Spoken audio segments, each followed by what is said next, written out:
ওরে বাপ রে বাপ, তেষ্টায় বুকের ছাতি ফেটে গেল। বাড়িতে এতটুকু জল নেই। গিন্নি জল আনতে গেছে, কখন যে আসবে কে জানে।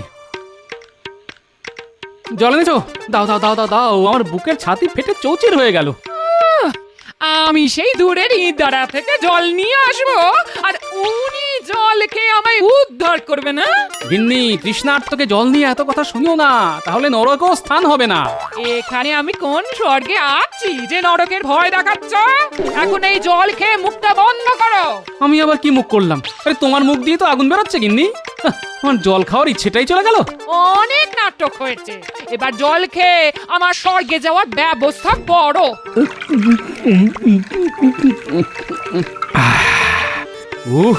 এই যাত্রায় প্রাণটা বেঁচে গেল। তোমার স্বর্গে যাওয়ার আর কোনো বাধা রইল না গিন্নি। এক কলসি জল একাই খেয়ে নিলে? এই তোমার তো পাতালেও জায়গা হবে না। হ্যাঁ, পাতালেই জল থাকে, আর জল মানেই জীবন। আমি পাতালে গেলে তোমার জন্য জল নিয়ে আসবো গিন্নি। এত জল যে খেয়ে কুলোতে পারবে না। তুমি রাজসভার লোক, তুমি কেন যাবে? যাব আমি। আর শোনো, এই দূর দূর গ্রাম থেকে জল আনতে পারছি না। তোমার বুদ্ধি নিয়ে আমার চিরকালই সন্দেহ ছিল, আর এখন এখন আরো আরো বাড়ছে বাড়ছে। মহারাজকে বলে বাড়িতে একটা ইঁদারাও খুঁড়াতে পারছো না? না, পারছি না। সারা দেশ জুড়েই এখন খরা চলছে। আমি একার জন্য কি করে ইদারা খুঁড়তে বলি বলো তো? তাহলে পাতালেই থাকো আর পেট পুড়ে জল খাও, আমিও বাঁচবো। আর তড়িবাত করে রান্না করতে হবে না। হ্যাঁ,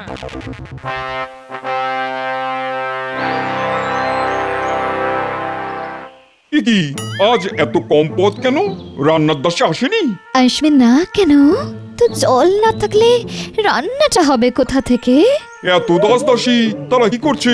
তারা জল নিয়ে আসতে পারেনি? সবাইকে তাড়িয়ে বসে বসে মাইনে নেওয়া চালাকি হচ্ছে। তুমি নবাব হয়ে জানো না রাজ্যে জলের হাহাকার চলছে? আমাকে সব জানতে হবে এমন কোনো কথা নেই। আজ আর খাওয়ার রুচি নেই। আরে জলটা তো খাবে, নইলে বদ হজম হবে। এটা জল না নর্দমা থেকে নিয়ে আসা হয়েছে? এত ঘোলা জল। আমি নবাব না গোলাম? এটাই সবাই খাচ্ছি। পরিষ্কার জল কোথায় পাবো? সব তো শুকিয়ে গেছে। এতটুকু জল নেই কোথাও জাহাপানা। এই জল খাওয়ার চাইতে বিষ খাওয়া ভালো। জলের ব্যবস্থা না করা পর্যন্ত আমি আর জলই ছোবো না, এই আমি বলে রাখলাম। জাহাপানা, জলের খবর আমি কোথা থেকে পাবো? আপনার উজির কি কিছুই জানে না? এটা মন্দ বলনি তো।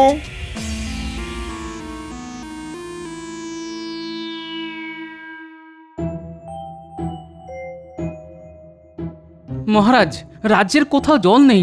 মনে হয় এবার পাতালেই বাস করতে হবে। আমার কানেও এসেছে। রাজবাড়িতেও এখন জলের খুব অভাব। তা কি করা যায় বলো তো মন্ত্রী? কেন মহারাজ, সাগর থেকে জল নিয়ে আসবো? কলসি করে? তা মহারাজ, এই কাজটা মন্ত্রীমশাইকে দিন না।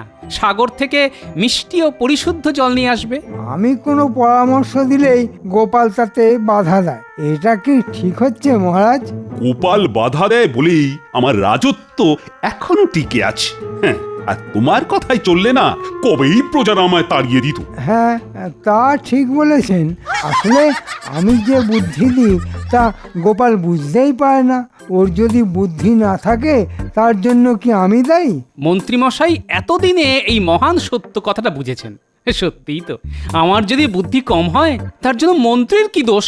তা মন্ত্রী, তা এবার বলো তো, রাজ্যের জলাভাব কি করে মেটানো যায়? সাগর থেকে নদী কেটে যদি আমাদের রাজ্যে নিয়ে আসা যায় তবে আর জলের কোনো অভাবই থাকবে না। মন্ত্রীমশাই ঠিক কথাই বলেছেন। তবে প্রশ্নটা হলো, কে এই নদী খুঁড়বে? মন্ত্রীমশাই?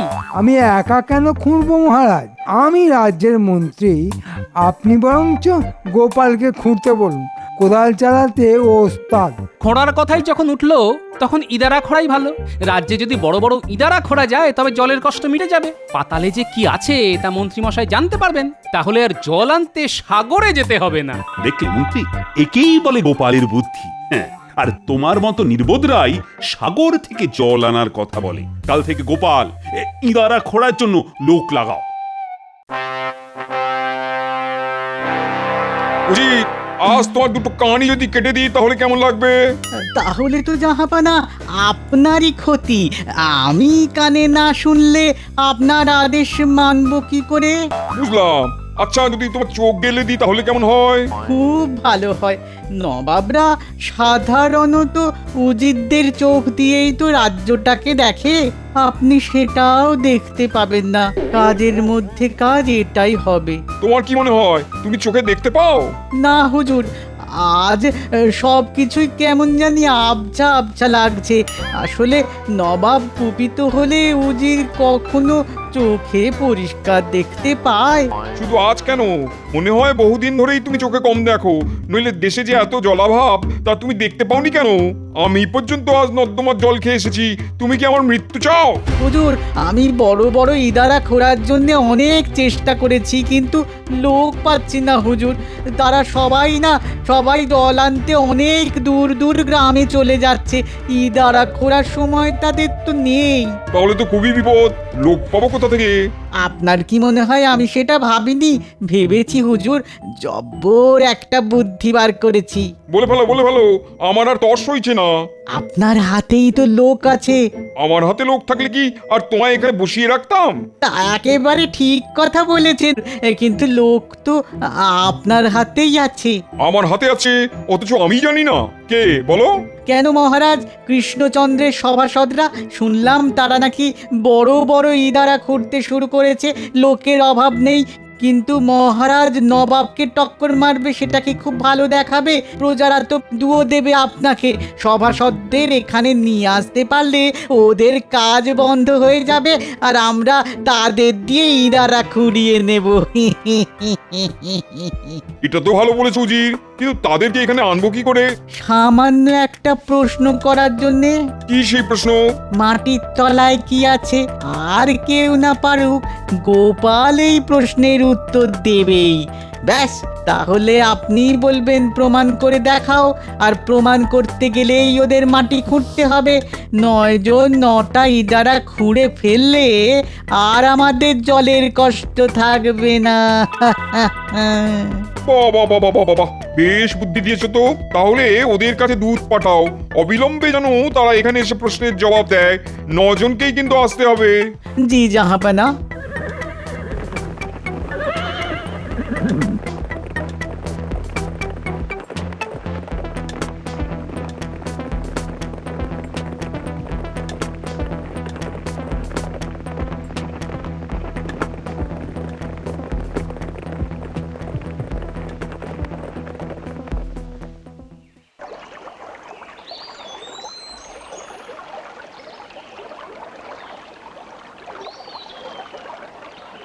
মন্ত্রী, তাহলে আশা করতে পারি তো আজ থেকেই ইদারা খোঁড়ার কাজ শুরু হয়ে যাবে?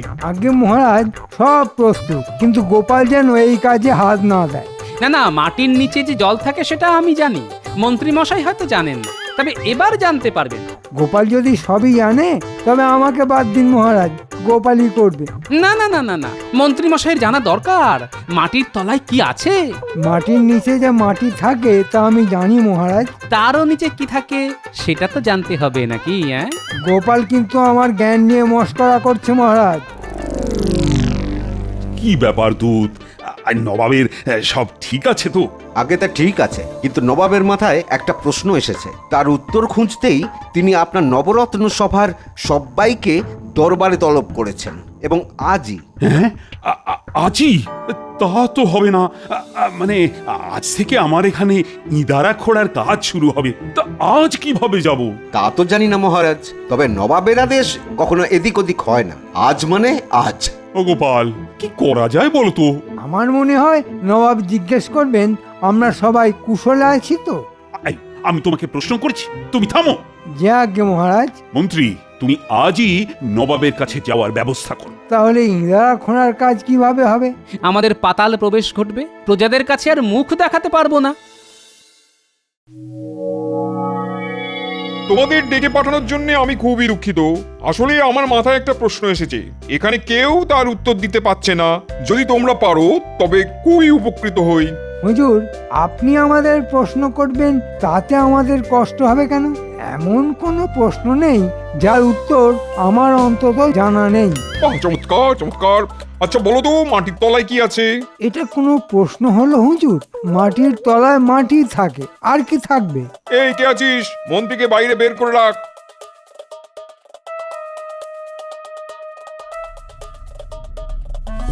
এবার বিজ্ঞানী, আপনি বলুন মাটির তলায় কি থাকে?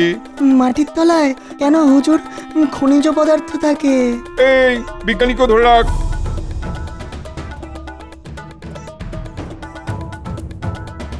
এবার গোপাল, বলো তো কি থাকে?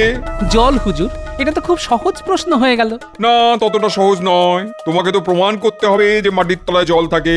হুজুর, মাটি খুঁড়লেই তো তা প্রমাণিত হয়ে যাবে। সেটা বোঝার মতো বুদ্ধি আমার আছে, কিন্তু তোমাদের তা খুঁড়ে দেখাতে হবে যে মাটির তলায় জল পাওয়া যায়। হ্যাঁ হ্যাঁ, তাই করে দেখাতে হবে, তাই। হ্যাঁ, তাহলে এদের মাটি খোঁড়ার ব্যবস্থা করা হোক। হ্যাঁ, তাই করো।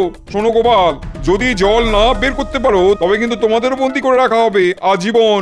উজির, এদের খাওয়া দাওয়ার ব্যবস্থা করো। কাল থেকেই ওদের মাটি খোঁড়ার কাজে লাগিয়ে দাও। আমাদের দিয়ে মাটি খোঁড়াবেন? খুব ভালো কাজ হুজুর। এই বুদ্ধি নিশ্চয়ই উজির সাহেবের দেওয়া। হুজুরকে এত ভালো বুদ্ধি আর কে দেবে? তুমি? না না না, আপনার মতো বুদ্ধি কি আর আমার আছে? থাকলে তো আপনার জায়গায় আমিই থাকতাম। এখন কথা চালে আর সময় নষ্ট করে লাভ নেই। কাল সকাল থেকেই মাটি খোঁড়ার কাজ শুরু হবে। আর হ্যাঁ, 9 জনকেই প্রমাণ করতে হবে যে মাটির তলায় জল আছে। কি উজির, ঠিক বলছি তো?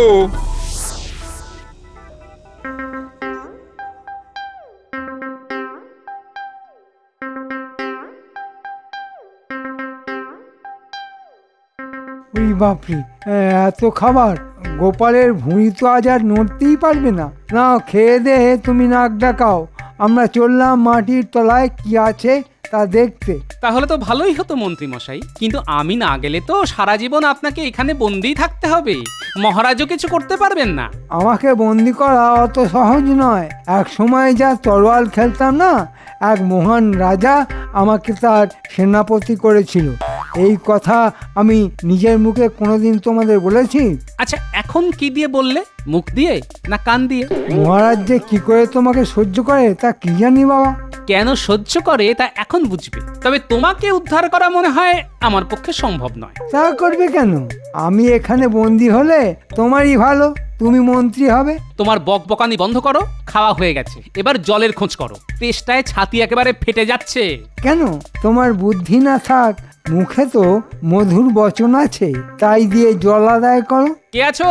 আমাদের একটু জল খেতে দাও, তেষ্টায় ছাতি ফেটে যাচ্ছে যে। নবাবের আদেশ আছে, খাবার পর জল খেলে ঘুম পেয়ে যাবে, তাই জল তোমরা পাবে না। আচ্ছা, বুঝলাম কেন আমাদের দিয়ে ইদারা খোঁড়াচ্ছে। তার মানে এখানেও জলের কষ্ট। তবে এই অপমান হজম করার লোক গোপাল নয়, নবাবকে এর জন্য আমার কাছে ক্ষমা চাইতে হবে। এই চেষ্টা নিয়ে মাটি কাটা যায়? তার উপর কি প্রচন্ড গরম, কি রোদের তেজ! এর থেকে তো কারাগারে থাকাই ভালো ছিল। ঠান্ডায় ঠান্ডায় থাকতে পারতাম, জল না হয় নাই খেতাম। আপনি কি ছোটবেলায় উঠছিলেন মন্ত্রী মশাই? এতদিনের কথা কি মনে থাকে গোপাল? আরে একটু জল না পেলে তো আর পারছি না। এতটুকুতেই কাইল হয়ে পড়লে গোপাল? এখনো তো জলের সন্ধান পেলাম না। শুধু মাটি আর মাটি।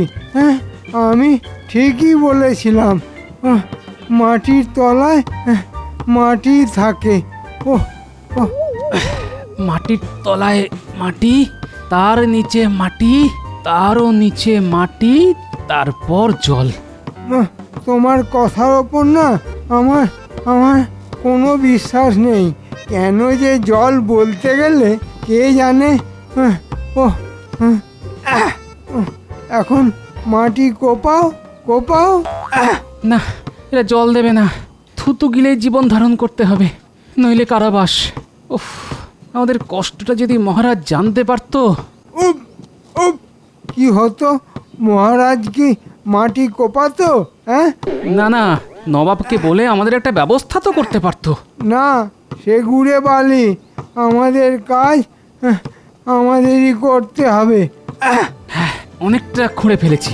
এবার ধারগুলি কেটে কেটে সিঁড়ি বানাতে হবে, নইলে নিচে নামতে পারবো না। একবার সিঁড়ি তৈরি হয়ে যাক, তারপর শুরু হবে আমার খেল। কত ধানে কত চাল তা আমিও দেখে নেব।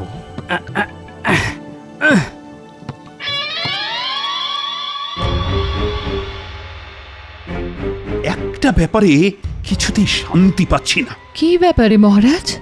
আপনি কি গোপালদের কথা বলছেন? সেটাই ভাবছি। আমার প্রজারা এদিকে জলকষ্টে আছে, দূর দূর গ্রাম থেকে খাবার জল নিয়ে আসছে। সেই জন্য ইঁদারা খোঁড়ার কাজ শুরু হবার মুখে নবাব তাদের নিয়ে চলে গেল। বিষয়টা কেমন জানি লাগছে। আমার মনে হয় ইঁদারা খোঁড়ার কাজটা নবাব আগেই করতে চায়, যাতে প্রজারা বলতে না পারে মহারাজকে দেখে নবাব এই কাজ করেছে। আমারও তাই মনে হয়, কিন্তু একটা ব্যাপারে না খটকা রয়ে যাচ্ছে। কি ব্যাপারে খটকা মহারাজ? আমার নবরত্নের সব সদস্যকে কেন ডেকে পাঠালো? এর পেছনে কি কোনো চক্রান্ত আছে? থাকলে আপনি কি করবেন মহারাজ? তবে চিন্তা করবেন না, গোপাল যখন সঙ্গে গেছে ওরা গর্বের সঙ্গেই ফিরবে।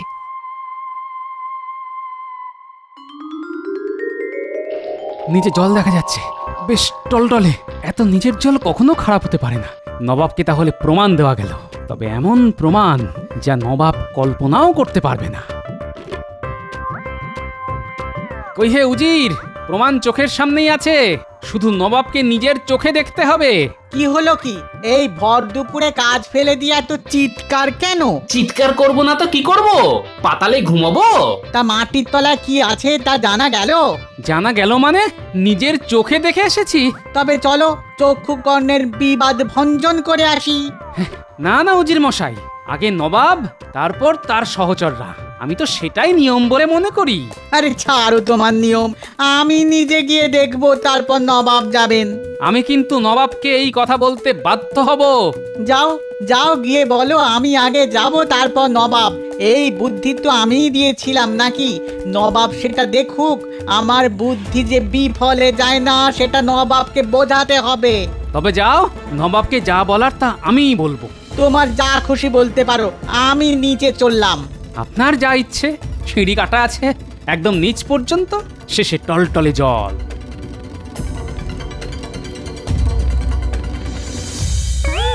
উরে বাপরে, উরে বাপরে, এই যে পাতালের দিকে চলেছি।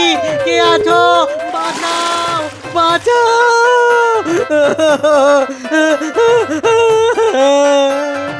বুঝেছি বুঝেছি, এতদিনে জল পেয়ে বাঁচলে তাই তো? আমি এক্ষুনি নবাবকে খবর দিচ্ছি। উজিরটা গেছে, এবার নবাবের পালা। মজা দেখাচ্ছি আমি। আমার নাম গোপাল। হুজুর, হুজুর শিগগির আসুন। মাটির নিচে কি আছে তার সন্ধান আমি পেয়েছি। টলটলে জল, একেবারে পরিশুদ্ধ। ওহ, প্রাণ ভরে খেয়েছি। আপনি নিজে একবার সেই জলের স্বাদ নিন। হ্যাঁ হ্যাঁ হ্যাঁ, আমি এক্ষুনি যাচ্ছি, কিন্তু উজির কোথায় গেল তাকে তো দেখতে পাচ্ছি না। উজির সাহেব তো জল খাচ্ছে, ইদারা নিচে নেমে গেছে। কতবার বললাম নাববেন না নাববেন না, আগে নবাবকেই জল খেতে দিন। তো আমার কথা শুনলই না, উল্টে বললো ছাড়ো নবাবের কথা, চাচা আপন প্রাণ বাঁচা বলে ইদারা সিঁড়ি দিয়ে নিচে নেমে গেল। বড্ড পার বেড়েছে উজিরের, এবার ওর কানটাই কেটে নেবো। যাকে আমার আর তস হচ্ছে না, তাড়াতাড়ি চলো। কতদিন পরে ভালো জল পান করবো।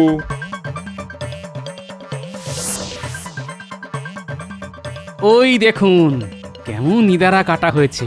নিচে নামলে দেখতে পাবেন জল একেবারে টলটল করছে। কি মিষ্টি তার স্বাদ। আপনি আগে নামুন হুজুর, তারপর আমি আসছি। বাঁচাও, বাঁচাও, বাঁচাও, বাঁচাও, নিচে কাউকে নামাও, বাঁচাও। উজিরের গলা মনে হচ্ছে বেটা বলছে নাকি? কি আর বলবে, বলছে বাঁচলাম, নবাবকে নিচে আসতে বলো। আমি আসছি, ওর মজা দেখাচ্ছি। এবার নামুন হুজুর, সিঁড়ি বেয়ে বেয়ে।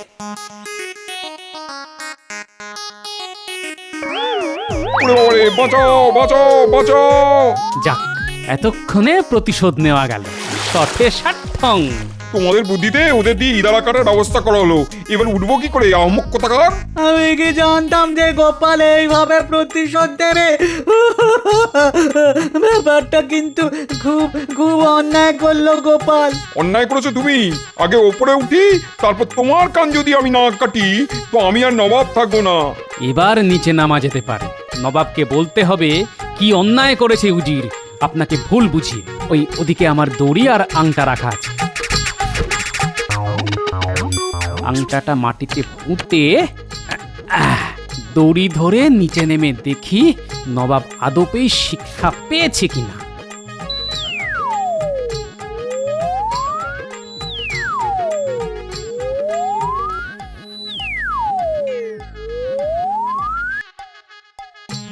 গোপাল তুমি এসেছো, এসো ভাই আমাদের বাঁচাও। এই ঠান্ডা জলে বেশিক্ষণ থাকলে সর্দি গরমি হয়ে আমাদের মরতে হবে। আমাকে ওপরে ওঠাও ভাই। একটা কথা মনে রাখবেন হুজুর, চালাকির দ্বারা কোনো মহৎ কাজ হয় না।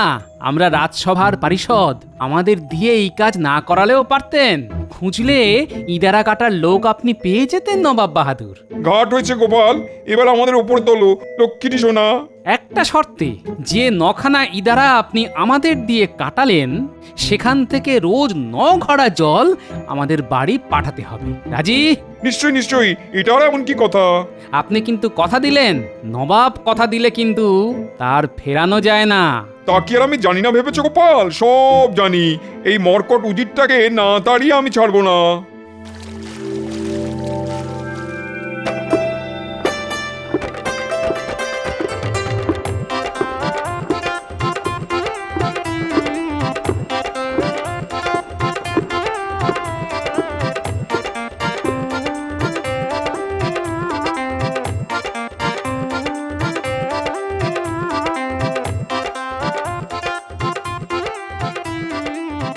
গিন্নি, ও গিন্নি, আরে দেখো তোমার জন্য কি এনেছি।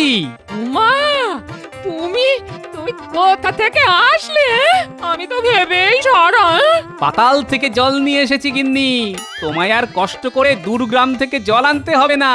রোজ 9 ঘড়া জল তোমার ঘরে পৌঁছে যাবে। কে পাঠাবে গো? স্বয়ং নবাব। মাটির নিচে কি আছে তা বিস্তারিত ভাবে বুঝিয়ে দিয়ে এসেছি, আর আমার পিছনে লাগার সাহস পাবে না। শঠে ষাট্টং দিয়ে এসেছি। ও মা, তোমার যে এত বুদ্ধি তা আগে জানতাম